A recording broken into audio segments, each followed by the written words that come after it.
Hello. Let's check in with chapters 6 and 7 of Mchl Armstrong, Fctry By. Uh, Chapter 6 was a long one.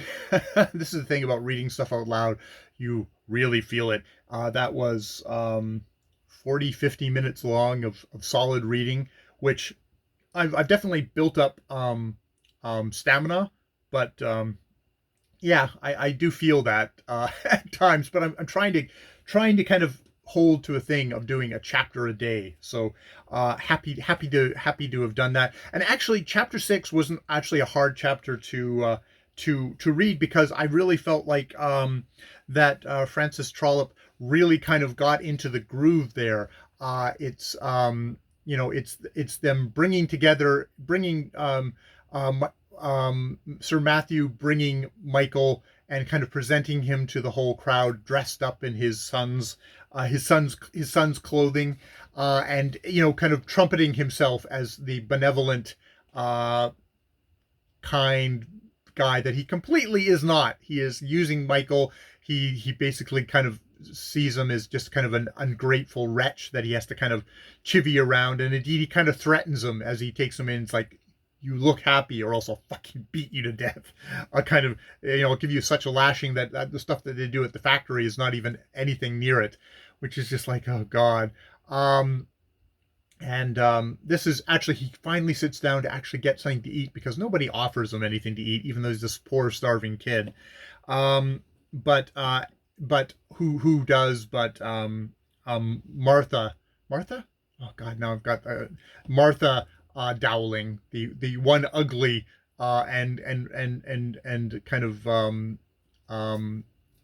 not thin. She's actually kind of a normal human being, and is somebody who hasn't been spoiled by being like always kind of getting every one of her wishes. She's been kind of made to feel inferior, and it's like, instead of making her feel being callous, she's actually kind of sensitive. She actually kind of cares, thinks about other people, thinking like, well, I feel crappy, all the time. It's like, other people do too, and I'm going to help them.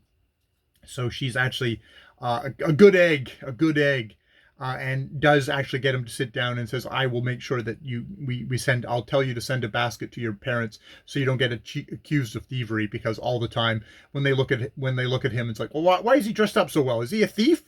How did he get those clothes? He must have stole them. It's like there's a very quick jump to, if you're poor, well, you must be a thief. At all times. It's just like, which is the thing. They have him there, and Lady Clarissa, we kind of get more of idea of her scheme, which is she has a favorite, which is a Mr.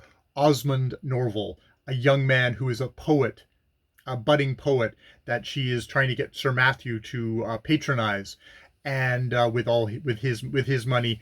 And it's kind of hilarious when they introduce, he's like, oh, well, I'm a bit of a poet myself, kind of thing. It's like, oh, you can't imagine what his poetic utterings are, or how god awful they must be, which I'm sure a lot of poets and authors get. It's like, oh, I do that a little bit on the side too, kind of thing. Lady Clarissa's like, oh, we'll get Osmond here to write a play, and we'll put the play on in the house here, and invite everyone around to see it. So it's increasing her standing. It's getting work for her poet, probably to boost his career. The first kind of boost him in his career.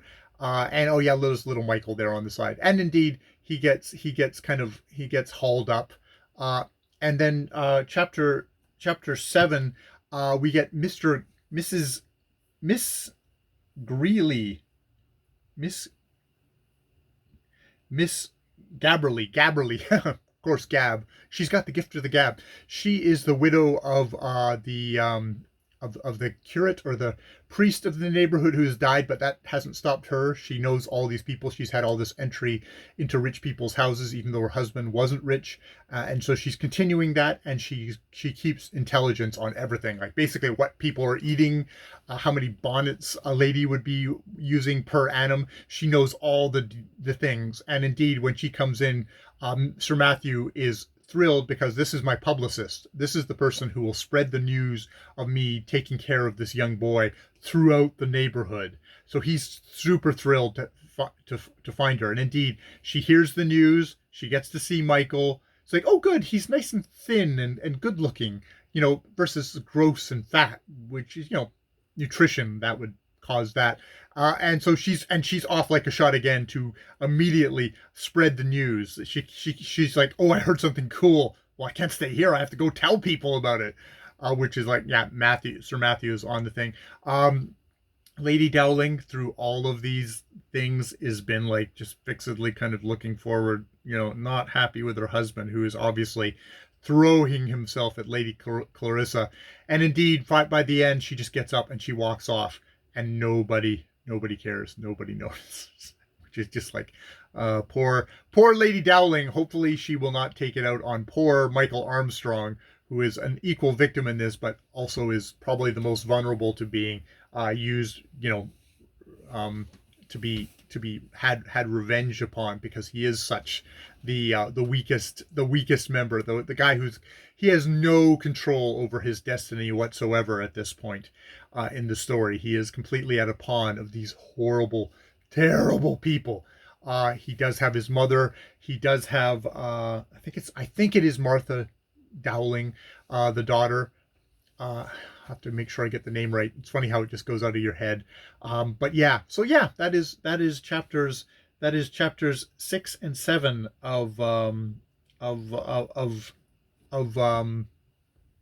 Mchl, the life and adventures of Mchl Armstrong, Fctry By, which it's sort of ostensibly about him, but it's about all these horrible people who are using him around him, and he's getting buffeted around between. Yeah. All right, more videos later.